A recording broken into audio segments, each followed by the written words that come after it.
مولاي صل وسلم دائما أبدا على حبيبك خير الخلق كلهم.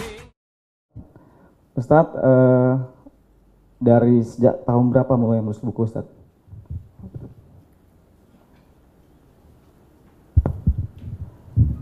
Dari sejak tahun berapa menulis buku? Kita tengok biografi dulu.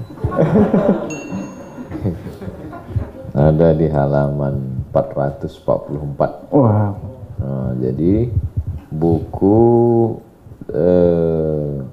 dicetak oleh penerbit Cendekia Muslim Jakarta April 2004. Kemudian 2004, 16 tahun yang lalu. 2004, 2010, 2011 semuanya ada 16 buku yang campur terjemah dengan yang saya tulis sendiri, ada satu tesis. Kemudian yang buku ini tahun 37. Ini 37 waktu umur saya umur 37. Alhamdulillah, barakallah. Ya, barakallah. Baik, terima kasih, Ustadz. Mungkin para hadirin sudah pernah membaca, ada banyak buku yang beliau tulis, ya, ada 37 masalah populer, ada 35 kisah maut, ada 99 tanya jawab masalah sholat, ya, ada 66 tanya jawab masalah umroh, ya. Kemudian ada 40 hadis dan zikir, ada, ya. Dan alhamdulillah sebagian dari para karyawan-karyawati BSM sudah mulai mengoleksi buku-buku Ustadz dan membaca. Dan hari ini sebenarnya adalah kita ingin mendengar langsung nih dari sang penulis mengenai isi dari buku yang sangat monumental tersebut. Oleh karena itu, mari sama-sama kita dengarkan tausiah dan juga bedah buku dari Ustadz Abdul Somad. Kepada beliau kami silakan. Bismillahirrahmanirrahim. Assalamualaikum warahmatullahi wabarakatuh. Yang saya hormati keluarga besar Bank Mandiri Syariah area Jambi. Kemudian yang saya hormati Ustadz Dahrizal Dahlan dari Khairul Umam Travel. Berangkatlah haji dan umroh bersama Khairul Umam.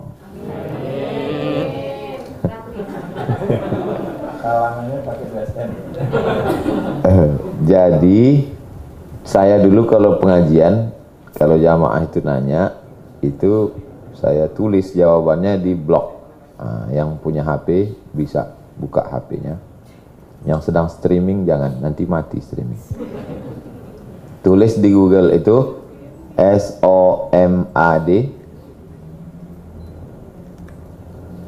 tidak pakai spasi, SOMAD MOROCCO, SOMAD MOROCCO, Somad Moroko, spasi kredit. Kita mau tes, misalnya kita mau cari kredit. Nah, kalau kita mau cari kurban, jangan tulis kredit, tulis kurban. SOMAD MOROCCO kredit, enter. Nah, gimana? Udah nampak?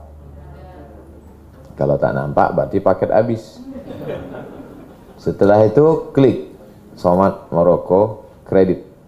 Nah, jadi ceritanya waktu itu orang nanya, Ustadz kalau saya kredit rumah riba enggak?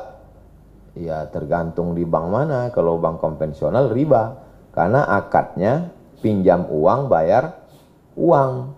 Tapi kalau di bank syariah itu murawahah, permodalan. Orang Bank Mandiri Syariah akan nanya, Bapak mau pinjam berapa? 200 juta. Untuk apa? Untuk beli rumah. Nanti Bank Mandiri Syariah akan beli rumah itu, lalu kemudian rumah itu jadi milik Bank Mandiri Syariah, lalu dijual ke orang yang mau pinjam tadi, maka waktu itu akadnya adalah uang dengan barang, bukan uang dengan uang. Nah, maka di situ saya tulis, coba lihat fatwanya. Tanggal fatwa 18 Rajab 1426. Segala puji bagi Allah, salawat dan salam kepada Rasulullah SAW, keluarga dan para sahabatnya. Amma ba'du. Amma ba'du itu artinya adapun setelah itu, setelah muqaddimah tadi. Majma' Fikih Islami, Lembaga Fikih Islam Internasional, membolehkan jual beli dengan tempo. Tempo maksudnya jangka tenggat waktu. Pada konferensi yang ke-6 dilaksanakan di Jeddah, tanggal 17 Sya'ban 1410. Bertepatan 14 Maret 1990. Dengan keputusan nomor 5326 tentang jual beli dengan tempo jangka waktu, fatwa dalam masalah ini boleh tambahan pada harga dengan tempo. Nah, jadi manfaatnya dengan menulis ini, kalau jamaah nanya sekali lagi, saya nggak jawab. Ustadz, apa hukumnya jual beli kredit, kredit panci, kredit kulkas, kredit rumah, kredit motor, buka blog saya. Nah, dulu gitu. Kemudian saya kumpulkanlah di antara tulisan-tulisan yang banyak di blog ini. Saya pilih yang paling banyak ditanyakan orang, saya buatlah jadi masalah populer. Karena itu yang paling banyak ditanya. 37, karena waktu nyusun itu umur saya 37. Sekarang ya masih dekat-dekat 37 juga. Di Jambi kalau orang meninggal habis dikuburkan ada baca talqin dikubur. Ada. Nah, ini banyak dipermasalahkan orang. Kata dia, awal ceritanya itu jamaah ini mau mentalkinkan emaknya. Rupanya dia udah ikut pengajian yang membid'ahkan talqin. Jadi kata abangnya yang membid'ahkan talqin, kalau kau talqinkan emak kita, ku pancung kepala kau. Nanyalah dia ke saya. Daripada mereka pancung-pancungan bertambah kubur di situ. Nah, saya jawab. Ini dia jawabannya. Halaman 190. Laqtinu mautakum la ilaha illallah. Talqinkanlah orang yang mati sakratul maut itu la ilaha illallah. Talqin itu ada dua. Yang pertama talqin sebelum mati, yang kedua talqin sesudah mati. Ustadz ini katanya kejam sekali mati. Iya, karena kalau kita tak sebut mati, orang tak ingat mati. Talqin yang pertama sebelum mati, orang yang sakit dibisikkan ke telinga sebelah kanan, la ilaha illallah. Setelah nampak lidahnya bergerak, jangan diganggu lagi. Sampai dia meracau tanya, Covid sudah habis belum? Berapa sekarang harga emas? Baru kita kasih tahu, tak usah lagi pikirkan dunia. La ilaha illallah. Sebagus-bagusnya yang membisikkan anak kita. Kalau bapak ibu anaknya belum ada, bapak nanti yang bisikkan ibu. Tapi betul-betul sakit sakratul maut. Kalau demam panas jangan.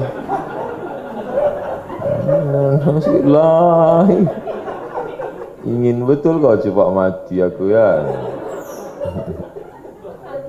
Nah, itu talqin yang pertama itu tak ada masalah, tak ada ikhtilaf. Saya banyak melihat anak-anak orang yang nggak sekolah agama di ruang ICU itu, dia seperti kehilangan atau memang nggak ngaji, nggak tahu dia mau apa. Di fotonya emaknya itu sama ayahnya, habis itu update lagi. Itu tak betul. Jadi mestinya waktu itu zikir, bisikkan ke telinganya, la ilah. Biasanya orang yang mau meninggal itu, kalau kita bisikkan, air matanya meleleh. Karena dia tidak bisa merespon. Tak bisa lagi dia merespon. Senyum tak bisa, apa tak bisa. Tapi air mata, ternyata air mata itu itulah respon dia. Di dalam telinga ini ada macam keong. Di dalam. Itu tidak rusak walaupun orang sedang koma. Makanya kalau ada orang sedang koma di situ, tetap aja bisikan. Jangan nanti waktu ada yang bisikan, lah, tak usah kau bisikan, dia koma tuh. Enggak. Jadi yang ngomong gitu dokter ngasih tahu saya, Ustadz Somad, itu yang sebesar keong di dalam telinga itu tidak pernah off. Saya begitu mendengarkan penjelasan dokter ini, makin yakin saya bahwa Nabi Muhammad SAW itu memang dapat wahyu. Dari mana dia tahu? Padahal waktu itu dia tidak bisa tulis baca. Dokter sekarang, bahwa orang sedang koma, lumpuh total, tapi telinga itu tetap bisa mendengar. Bisik. Tapi yang berbisiknya satu orang aja, jangan pula sekampung Semua membisikkan seorang aja. La ilaha illallah.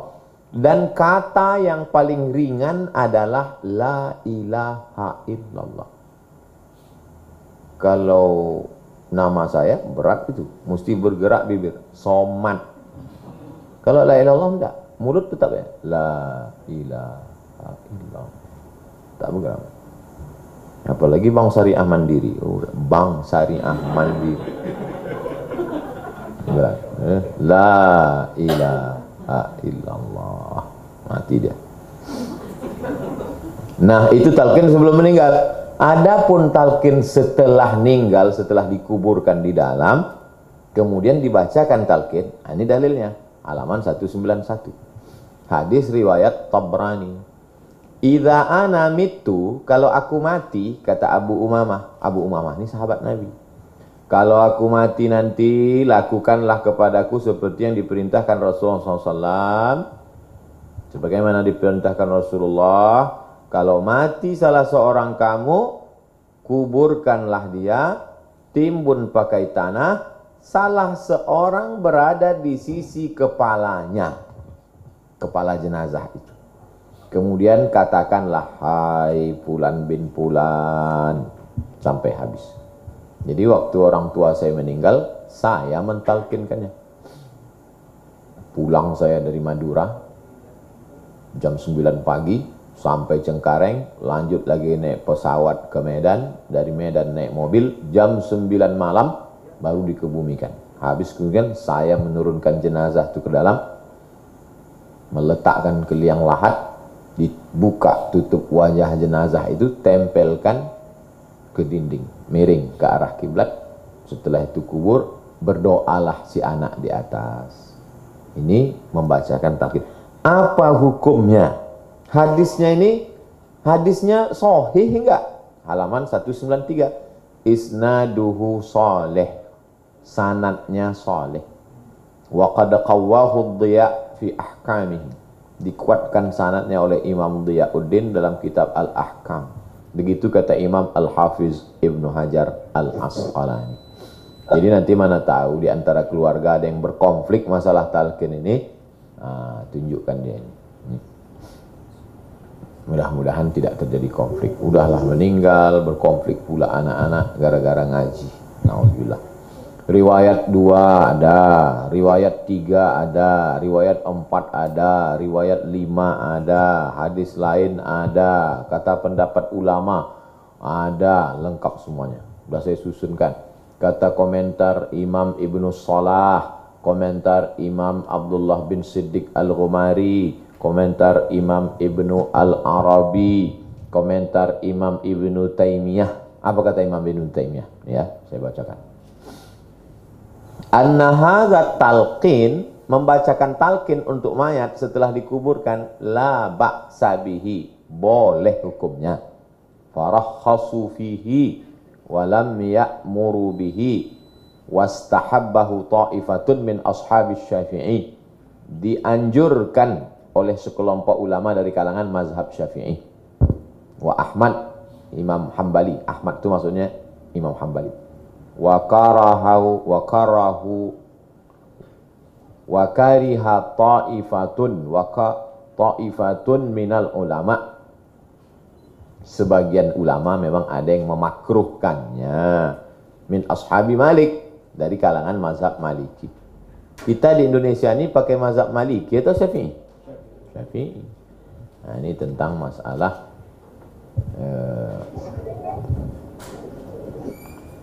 mentalkinkan mayat setelah dikuburkan.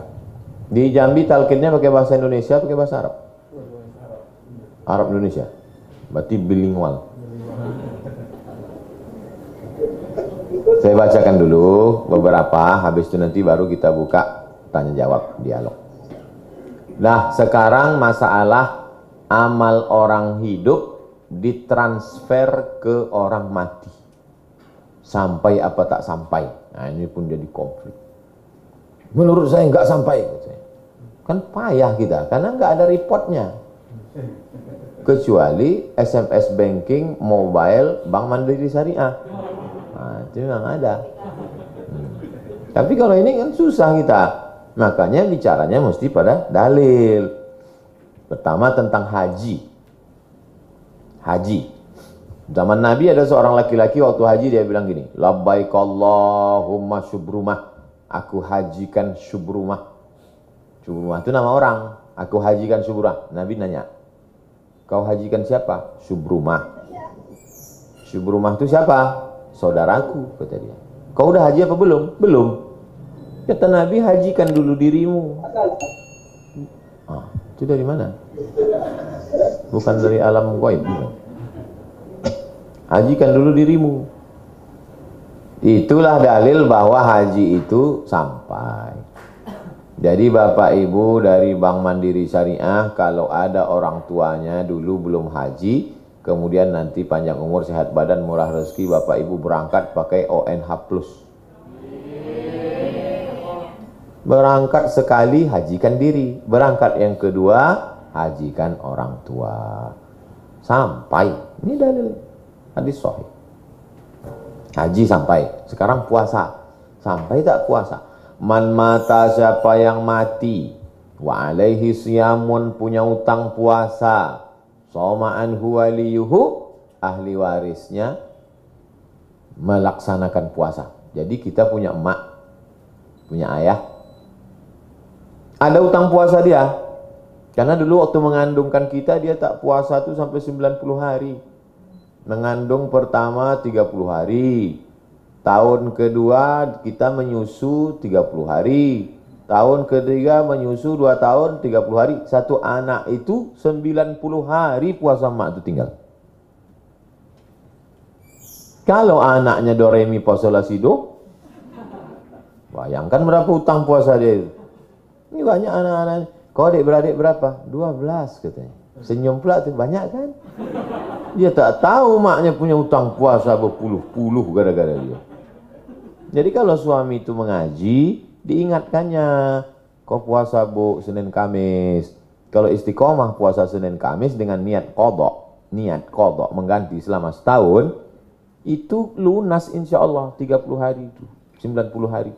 Senin Kamis, Senin Kamis, Senin Kamis, Senin Kamis, sebulan 8 hari, 10 bulan 80 hari, tambah sebulan 88, tambah 2 90. Saya ajari pula orang bank ngitung. Artinya ibu puasa Senin Kamis bagus. Ternyata untuk mengganti sel-sel yang mati, merefresh, paling bagus adalah puasa. Paling bagus puasa. Saya baru dapat video 3 hari puasa itu bagus sekali. Makanya puasa. Saya hari ini tak puasa, alasannya 3. Pertama karena hari Jumat, yang kedua karena musafir, yang ketiga karena bau durian. Oleh sebab itu kalau ibu-ibu, bapak-bapak puasa bagus. Kemarin kami sosialisasi wakaf di rumah sakit. Kata Pak Dokter, Ustadz Somad, cuci tangan itu tidak membunuh virus. Jadi yang mati itu apa Pak Dokter? Yang mati itu kuman. Saya nak nanya apa beda virus sama kuman. Masa profesor nanya? Jadi saya diam. Oh, kan? Jadi Pak Ustadz, yang bisa mematikan kuman itu bukan sabun. Yang bisa mematikan kuman itu jangan kita kasih kuman itu makan, kata dia. Makanan kuman itu gula. Jadi orang kalau gulanya rendah, turun, kuman mati. Tak tahan kuman. Pas datang COVID itu tengoknya, tak bergula kawan nih, kata dia. Salah. Dan orang yang paling rendah gulanya adalah orang puasa. Jadi kalau 3 hari dia puasa, 13, 14, 15, hari pertama masih bertahan COVID tuh. Pas diajak sama kawannya, gimana Bray, cabut kita. Alah, dia ini paling-paling sehari puasa, besok bergula nih. Gitu. Pas tengoknya 2 hari, mak tak tahan gitu. Hari ketiga, carinya lah yang banyak gula-gula. Nah, kalau saya puasa tak puasa memang banyak orang husnuzon, disangka orang saya puasa, tengoknya kurus, lemas kan. Puasa Ustaz. Nah, Jadi rupanya sudah disediakan Nabi. Jadi puasa ini bagus mengganti puasa ibu, dan orang tua yang meninggal dunia dikirimkan puasa qadanya. Makanya yang orang tuanya masih hidup tanya sekarang berapa hari puasanya tinggal. Catat, nanti udah dia meninggal, bagi-bagilah ke saudara-saudara. Besok kalian datang ya, ada yang mau ku bagi nih. Datanglah mereka ramai. Wah, abang tuh tak terlalu semangat, bininya semangat. Sangkanya ada pembagian gelang. Abang 3 hektar 3 hari. Maksud kau apa? Mak kita punya utang puasa. Tahu gitu tak datang aku kata dia. Jadi puasa itu sampai. Apa lagi yang sampai? Kurban. Itu kemarin kan banyak nanya, sampai nggak Pak Ustadz kurban saya untuk orang tua? Sampai. Tapi Ustadz Anum bilang nggak sampai. Rupanya dia tak mau keluar duit. Halaman 204 kata Syekh Ibnu Utsaimin begini. Wal udhiyatu ibadatun badaniyatun. Kurban itu ibadah badan. Qawamuhal mal. Sumbernya adalah harta. Dhahan Nabi SAW an ahli baitihi wa an ummatihi. Nabi berkurban untuk keluarganya dan untuk umatnya. Itu menunjukkan waktu Nabi berkurban itu, kupotong kurban ini untuk umatku. Umat Nabi itu kan ada yang sudah mati kan? Itu menunjukkan sampai. Seandainya tak sampai, pasti Nabi akan mengatakan, ini kupotong kurban untuk umatku yang hidup saja, yang mati enggak. Itu kata Syekh Imam. Wa yanaluhum sawabuhu, maka mereka dapat pahalanya. Kalau tak dapat, mana mungkin dilakukan Nabi. Sedekah sampai. Jadi bapak ibu dapat duit gajian dari Bank Mandiri Syariah, pulang singgah ke panti jompo anak yatim, sedekah untuk almarhumah. Assalamualaikum Pak Ketua Panti. Salam. Saya dari Bank Syariah Mandiri baru gajian. Tahu kalian kan kami banyak duit? Ya. Nah, ini berapa semua anak-anak yatim sini? Ada kira-kira 100. Keluarkan. Saya bawa nasi bungkus nih, 3 aja. Ya. Nah, kasih sampai. Mak kita dulu suka gulai, belikan gulai kambing segala macam. Itu tentang masalah bahwa pahala itu sampai untuk orang meninggal, tak usah ragu. Oke, berikutnya baca Quran untuk mayat. Nah, ini pun dipermasalahkan. Ila almarhum fulan al-Fatihah. Baca-baca tak sampai itu. Nah, di halaman 212. Ingat aja Wiro Sableng. Kalau ada yang mempermasalahkan sampai tak untuk jenazah, sudah dibahas Ustaz Somad di 212. Di situ dibahaskan dalam kitab Al-Mughni Ibnu Qudamah. Imam Ahmad bin Hanbal berkata, al-mayyitu, mayit, mayat apa mayit Pak Ustaz? Bahasa Arabnya al-mayyitu, bahasa Indonesianya mayat. Kalau berjalan hantu. Al-mayyitu, mayat, yasilu ilaihi kullu syai'in minal khair. Semua kebaikan untuk mayat itu sampai. Kullu khairin, semua kebaikan. Quran itu baik apa tak baik? Baik, sampai. Pendapat Ibnu Taimiyah. Apa kata Imam Ibnu Taimiyah? Wa ammal qiraatu, adapun bacaan Quran, was sadaqatu, sadaqah, wa ghairuhuma, dan selainnya, min a'malil birri, semua perbuatan baik, fala niza'a baina ulama'is sunnati wal jamaah. Tak ada perbedaan pendapat antara ulama ahlus sunnah wal jamaah fi wusuli thawabil ibadatil maliyah, tentang sampainya pahala amal ibadah harta, kasodaqah, seperti sodaqah, wal itqi, membebaskan hamba sahaya, kama yasilu ilaihi aidan ad-du'a wal istighfar, sebagaimana sampai kepada orang meninggal itu doa, Allahumma firlahu warhamhu wa'afihi wa'afu anhu, istighfar, wassalatu alaihi, salatul janazah, wa du'a inda qabri, wa tanaza'u fi wusulil a'mal al-badaniyah. Ulama ikhtilaf tentang amal badan, seperti puasa, sholat, baca Quran.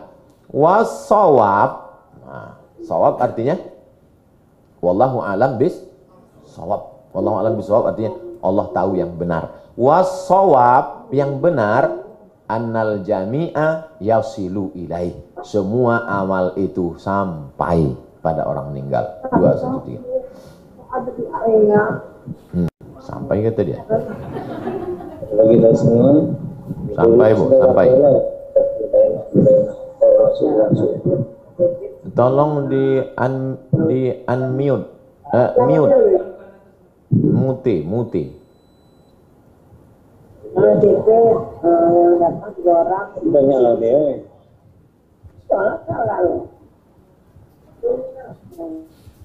Apa dibahas orang itu? Udah, sekarang masalah membaca Quran di kubur. Kita ziarah nih ke kubur, kita baca Quran. Bismillahirrahmanirrahim. Qul huwallahu ahadunillahus samadu lam yalid wa lam yulad wa lam yakul lahu kufuwan ahad.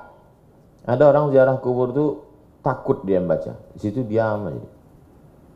Kau enggak baca apa-apa? Enggak, takut aku. Bacanya ayat kursi. Takut sundel bolong. Kata Nabi, iza mata ahadukum, kalau ada orang mati, la tahbisuhu, jangan tahan jenazahnya lama-lama. Saya kalau meninggal pagi, minta kuburkan juga hari itu. Kalau meninggal sore, jangan tunggu besok pagi. Langsung kuburkan. Kalau ada yang menggali, mudah-mudahan ada. Kalau tak ada, tak perlulah sampai sewa beko, traktor. Wa asri'u bihi, cepat-cepat kuburkan, ila qabrihi, wal yaqra' inda ra'sihi bi fatihatil kitab, bacakan pada bagian kepalanya al-fatihah. Wa inda rijlaihi, pada kakinya bacakan khatimatil baqarati fi qabrihi, ujung al-baqarah, lillahi ma fis samawati wa ma fil ard. Inilah dalil boleh membacakan. Apa kata Imam Syafi'i? Yustahabbu an yaqra'u wa yuqra'u indahu syai'an minal Qur'an. Yustahabbu an yaqra'u, dianjurkan orang yang hidup itu membacakan sebagian dari Quran. Fa in khatimul Qur'ana kullahu kana hasanan. Tapi kalau dia sanggup baca Quran sekhatam, maka hasanan. Apa arti hasan? Good. Baik. Tapi jangan nanti yang punya suami Hasan balik dari sini, abang good. Karena hasanan, baik hukumnya membacakan Quran. Itulah makanya kadang ada orang dikhatamkannya Quran, itu orang tuanya. Tak sanggup baca Quran sekhatam, hatinya Al-Quran. Yasin. Tak sanggup baca hatinya Quran, induknya Al-Quran. Al-Fatihah. Al-Fatihah pun tak juga sanggup, mati aja lah. Payah kali lah beramal ini.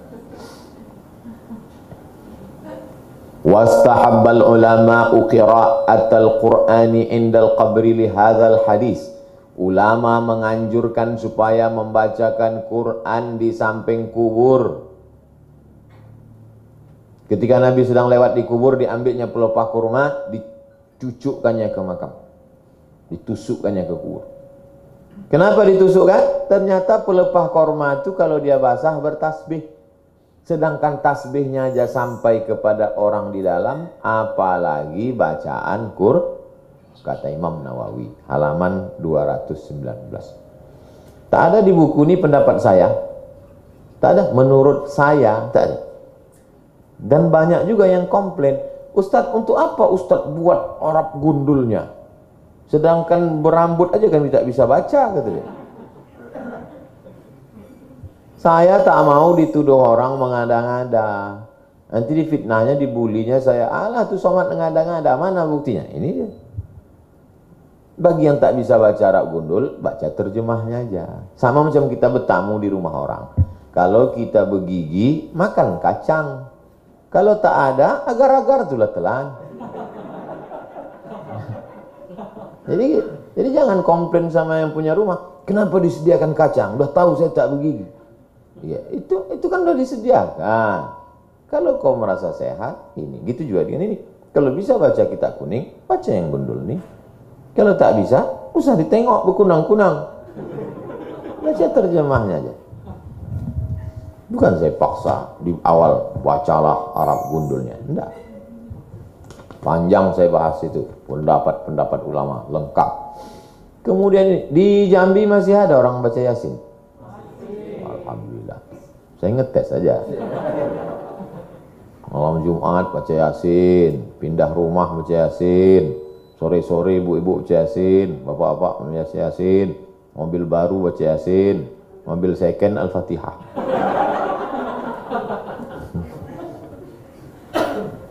Nah, man qara'a Yasin fi lailatin, siapa yang baca surat Yasin pada suatu malam, asbaha maghfuran lah, paginya dosanya diampunkan Allah. Pak Ustadz, apa dalilnya baca Yasin malam Jumat? Man qara'a Yasin fi lailatin, siapa yang baca Yasin pada suatu malam. Tapi kan nggak disebut malam Jumat di situ Pak Ustadz. Kau kalau bodoh, makan otak-otak. Malam Jumat tuh malam apa tak malam? Malam kan? La ilaha illallah. Kecuali ada satu hari tidak masuk dalam yang 7 itu namanya malam Jumat, baru keluar. Ini kan disebutnya siapa yang baca Yasin pada suatu malam, termasuk malam. Itu enaknya ceramah di Bank Mandiri Syariah. Cerdas-cerdas jamaah. Nggak susah kita menjelaskan. Kadang belum saya jelaskan, orang itu udah ngangguk duluan. Oh, udah baca itu. Memang betul. Yang pertama turun Iqra. Ini hadisnya bisa diterima apa tidak? Tengok halaman 226. Isnadu jayyid, sanadnya jayyid, baik. Yang ngomong itu bukan saya, Imam Ibnu Katsir. Nama tafsirnya Al-Qur'anil Azim. Tentang dibacakan untuk orang mati, iqra'uha ala mautakum. Tentang dibacakan pada perkara-perkara yang sulit, tengok halaman 227. Wa min khasaisi hadhihi surati, di antara keistimewaan surat Yasin, la tuqra'u inda amrin asirin, kalau dibacakan pada perkara-perkara yang susah, yang sulit, illa yassarahullah, dimudahkan Allah. Itulah dalil orang yang susah sakratul maut itu dibacakan ya Yasin. Alhamdulillah Pak Ustadz, begitu saya bacakan suami saya itu mati langsung. Seminggu kami nunggunya Pak Ustadz. Saya ngetes saja kira-kira ibu ini senyum apa tidak. Senyum. Seminggu Pak Ustadz. Wa ka'anna qira'ataha, membaca Yasin waktu orang mau meninggal itu, indal mayit, la tanzilur rahmah wal barakah, turun rahmat dan barokah. Buka toko baru baca Yasin, buka rumah baru baca Yasin, turunlah rahmat di situ, turunlah barokah. Diundang anak yatim, fakir miskin ramai-ramai. Tapi sekali aja lah. Ini kadang anak yatim sudah fa subhanalladzi biyadihi malakutu kulli syai'in wa ilaihi turja'un. Shadaqallah 3 kali. Itu bukan nurun barokah, menyiksa anak yatim.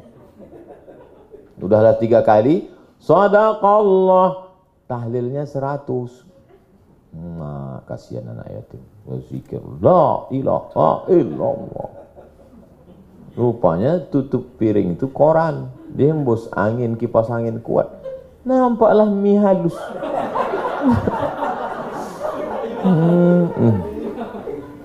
Sampai hati. Maka saya tak pernah saya suruh anak yatim itu kalau ngundang makan ke rumah, tak pernah saya suruh baca Yasin. Baca aja Qul huwallahu 3 kali, Qul falaq wa binas, makan. Itu apa kita siksa dia, balik dia. Bersumpah aku datang situ lagi dia. Nah, bisa disiksa. Sebetulnya Pak Ustadz malam Jumat itu baca Yasin apa baca surat Al-Kahfi? Halaman 229. Man qara'a surat Al-Kahfi, siapa yang baca surat Al-Kahfi fi yaumil Jum'ah, malam Jumat, adha'a lahu min nur, Allah terangi dia cahaya ma bainal jumu'ataini, sampai Jumat yang akan datang. Ini Ustaznya jangan hanya cuma dia nulis, cuma dia ceramah. Ustaz baca enggak? Saya baca tadi malam. Malam baca Al-Kahfi, baca Yasin, baru tidur. Baca Yasin tak mesti malam Jumat, tiap malam, tiap kesempatan. Baca Al-Kahfi malam Jumat. Diberi Allah cahaya sampai Jumat berikutnya. Maksud cahaya itu apa? Kita ini bayi tak boleh mati lampu. Bayi kalau sampai mati lampu, kata dokter, sesak napasnya. Itu sesak napas. Maka bayi tak boleh mati lampu. Kita ini pun kalau tak dapat hidayah dari Allah macam mati lampu. Tak tahu kita hidup ni arahnya kemana, kehilangan arah. Akhirnya mencari ketenangan lewat sabu-sabu, narkoba, LGBT, diskotik, macam-macam kerja. Maka supaya kita dapat pencerahan, cahaya, kita baca surat Al-Kahfi. Yang belum baca, mudah-mudahan Jumat depan masih hidup. Awaslah. Kemudian baca Quran sama-sama. Ramai-ramai baca Quran. Bismillahirrahmanirrahim. Yasin wal Qur'anil Hakim. Innaka laminal mursalin. Kata yang mimpin. Yang di samping-samping itu mulutnya jaga. Megang Yasin tidak. Quran digital tak ada. Belilah Quran digital di Play Store. Coba ketik Play Store Quran digital, download. Nanti kalau ada orang baca Yasin, buka. Ini banyak saya tengok. Hafal Yasin? Tidak. Tengok surat Yasin? Tidak. Quran digital? Tidak. Tapi mulut bergerak. Kan curiga kita. Yang curiganya lagi, waktu pembimbing itu salah, dia ikut salah juga. Kalau saya tetap saya buka. Saya tetap ada Quran digital. Nih, saya tunjukkan. Jangan bohong. Nah, Quran digital. Buka, masih Al-Kahfi lagi. Buka 30. Saya ngetes saja, ingat tak 36. Yasin wal Quran. Ada pula yang cerdas, di downloadnya Quran digital yang langsung pakai suara. Bukanya diam ya. Kenapa kok gak baca? Dia udah baca sendiri bosan. Ini cerdas sekali pula. Nah, apa hukum Quran, baca Quran sama-sama? La karahata, tidak makruh. Tidak makruh berarti mubah. Fi qiraatil jamaah, baca Quran berjamaah. Mujtami'in, sama-sama. Bal hiya mustahabbatun, bahkan dianjurkan. Kata Imam Ibnu Taimiyah, wa qiraatul idarati hasanatun, baca Quran bersama-sama itu baik. Tapi kata Imam Al-Buhuti, kalau bacaan tajwidnya kurang betul, makruh hukumnya. Karena orang yang tak betul itu tak tahu kalau dia salah. Yang lain baca iza ja, dia karena tak tahu ijajah. Tak tahu dia mana za, mana za, mana Allah, mana ja. Pukul rata aja dibuatnya. Nah itu tak, maka belajar.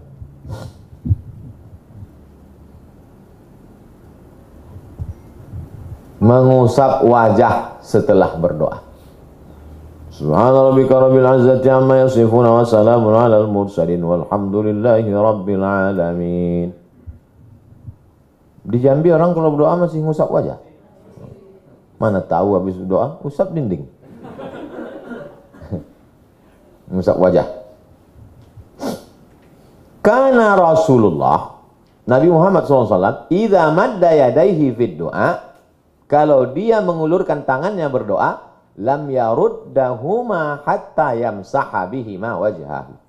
Nabi itu kalau mengulurkan tangannya berdoa, tak dia turunkan sebelum mengusap wajahnya. Alhamdulillahirabbil alamin. Kenapa? Karena waktu berdoa itu rahmat dan barokah turun, diusapkan ke wajah.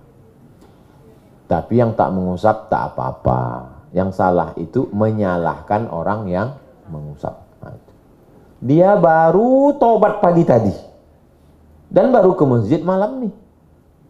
Sedang husuk-husuknya dia berdoa. preman, mabuknya pun masih tersisa sedikit. Usapnya aja, datang kawan di sebelah, mengusap wajah, nggak ada dalilnya. Lama dia berpikir, aku 20 tahun mabuk tak ada kau larang. Sekarang baru sekali ini berdoa kau larang, apa katanya. Dia baru taubat kan. Selama ini aku buat maksiat, diam aja, congor kau. Sekarang aku baru berdoa sekali, situ pula kau rewel, kata dia. Dia sedang hanyut dalam doa meleleh air mata. Ya Allah, nggak boleh, kata. Apa, kata. Nah, oleh sebab itu mengusap wajah. Saya sebetulnya tidak memaksa mau ikut ini. Maksud saya itu, ya seperti di halaman 330. Walladzi ara fil mas'alati, kata Syekh Ibnu Utsaimin, menurut saya, kata Syekh Ibnu Utsaimin, anna man masaha la yunkaru alaihi. Kalau ada orang mengusap wajahnya, jangan diingkari. Ada orang mengusap wajah, ya biarkan aja. Wal man lam yamsah la yunkar alaihi. Siapa yang tidak mengusap wajahnya, jangan diingkari. Yang ngusap pun jangan diingkari, biarkan aja. Jadi cara berdoa itu Pak Ustadz, ada yang angkat tangan, ngusap. Ada yang angkat tangan, enggak ngusap. Enggak ngangkat tangan, enggak ada angin, enggak ada hujan, tiba-tiba ngusap aja. Bisa jadi dia mengantuk, menguap. Itu bukan ibadah namanya.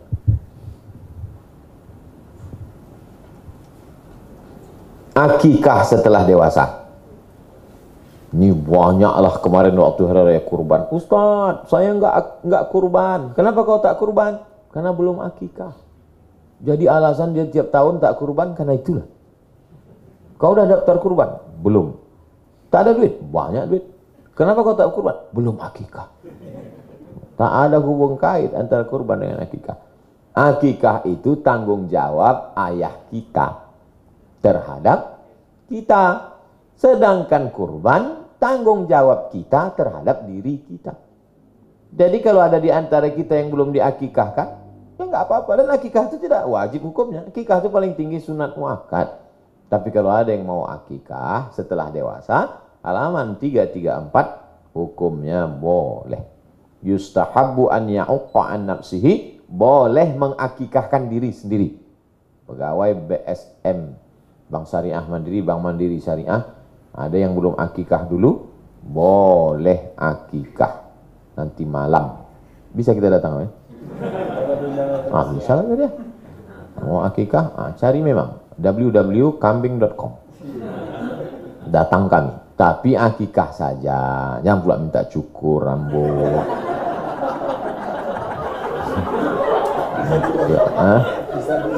Ini bos bisa. Ustadz Abdul Somad original store. Di mana alamannya? Jalan Beringin, lantai 2. Nasi mandi, bawa kambing, boleh akikah setelah dewasa. Afdolnya hari ke-7. Tak bisa hari ke-7 14, tak bisa 14 21, tak bisa 21 tak usah tengok kalender lagi. Setahun, 2 tahun, 3 tahun. Pak Ustadz, boleh nggak ya anak saya akikahnya sekalian pas acara khitan? Oh tanggung Bu, langsung aja akikah, khitan, nikah sekalian. Apa ya orang ini? Ibadah ditawar-tawar. La ilaha illallah. Orang mau punya anak itu susah, bayi tabung sampai 100 juta ke Singapura. Ini dikasih anak cuman kurban 1 ekor kambing di Jambi 2 juta, 3 juta, 6 juta cuman. 94 juta diskon dari Allah SWT. Begitu susahnya orang. Inilah susah hati saya Pak Ustadz. Saya udah 10 tahun nikah belum punya anak. Kawan saya baru 3 bulan belum punya anak.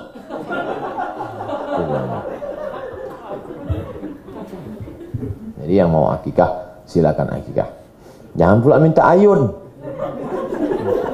Datang kami nanti malam.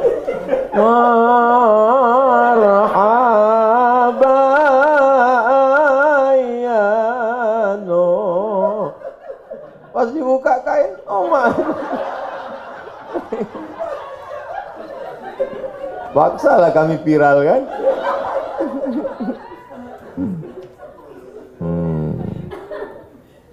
Pakai emas bagi laki-laki. Halaman 338. Naha an khatamidz zahab. Hadis Bukhari dan Muslim. Nabi melarang pakai cincin emas. Ustadz itu kemarin kami lihat cincin Ustadz itu kuning, imitasi. Dikasih sama jamaah, pasangkannya kuning, dikasih tahunya itu bukan emas Pak Ustadz. Takut dia saya malu, saya jual, tahu-tahu ketahuan palsu kan. Emas saya ini putih Pak Ustadz, namanya emas putih.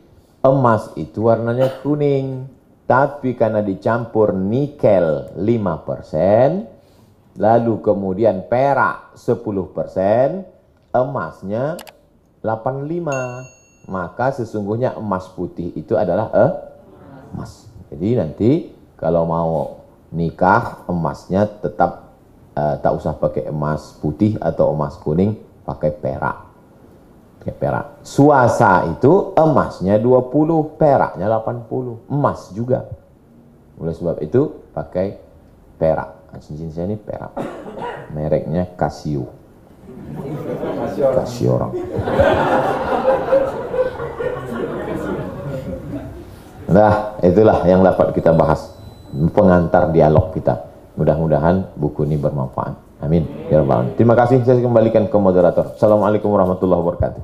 Waalaikumsalam warahmatullahi wabarakatuh. مولاي صل وسلم دائما